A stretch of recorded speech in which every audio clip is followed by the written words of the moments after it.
modern healthcare, as we look at how the way we've been delivering healthcare has not worked because it's treating the body just as the body.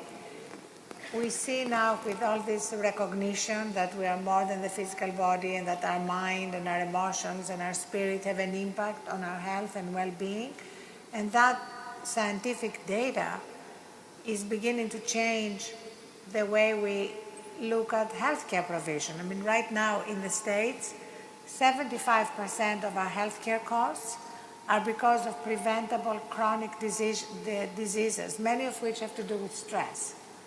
You know, stress and burnout have been described as the disease of civilization. I must tell you this. The first time I landed in United States, wherever I went, people were talking about stress management. I couldn't understand this. Because in my understanding, we manage things which are precious to us, our family, our property, our business. Why would anybody want to manage stress? It took me some time to understand that a whole lot of people have concluded that stress is a part of their life. Stress is not a part of your life or work or anything.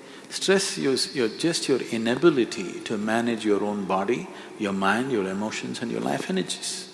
You do not know how to keep your body, mind and emotions, you will be stressed.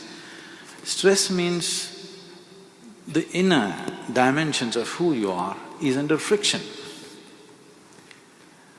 There is sufficient friction in the world. Every day if we have to walk through this world, there's a whole lot of challenges and friction. That is there. But once the friction happens within this machine, within this mechanism, if there is friction, then you become completely debilitating. It becomes completely debilitating, which is something most human beings are experiencing today. It's like you're trying to run your car without the oil in it. In 10 minutes, everything is stressful, everything makes ugly noises within.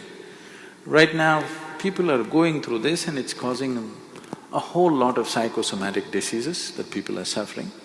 I would say 70% of the ailments that human beings are suffering are self-created. About 30% happen to you from outside because of other organisms and infections and various other things. Maybe some of them are, by birth people have certain tendencies, but at least 70% is self-created, which can be easily reversed if only we attend to the individual human being. And I can prove this with hundreds and thousands of cases who have walked out of ailments, not treated, walked out of it, simply because a certain level of stress-free existence came. Right now, I've had my lunch and I'm speaking. If I check my pulse, it's somewhere between 55 to 60. If I was an empty stomach and if I sit here quietly for 5 minutes, this will settle below 40. So there is no question of stress in this one. So when there is no stress, how much maintenance it needs will considerably go down. Right now, we have studies to show you this. A simple 15-minute meditative process, your metabolism drops up to 24% in a conscious state. There is sufficient studies to show that human mechanism can brought to a more easy way of functioning. It is not in a hyper state of functioning. Right now, anything they have to do, they have to pump themselves like this and do it. No, you can propel yourself very gently.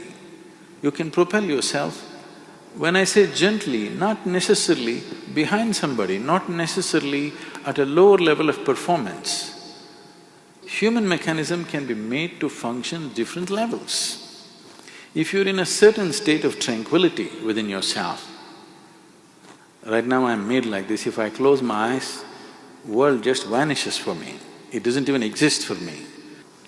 So, how you keep the system is important. Now we're talking about this being a World Peace Day. If peace has to happen, human being should know it within himself. Whatever we are seeing as human societies is just a manifestation of what's happening in individual minds. When individual minds are in such a turmoil, how do you bring peace to the world? It's going to be just empty talk.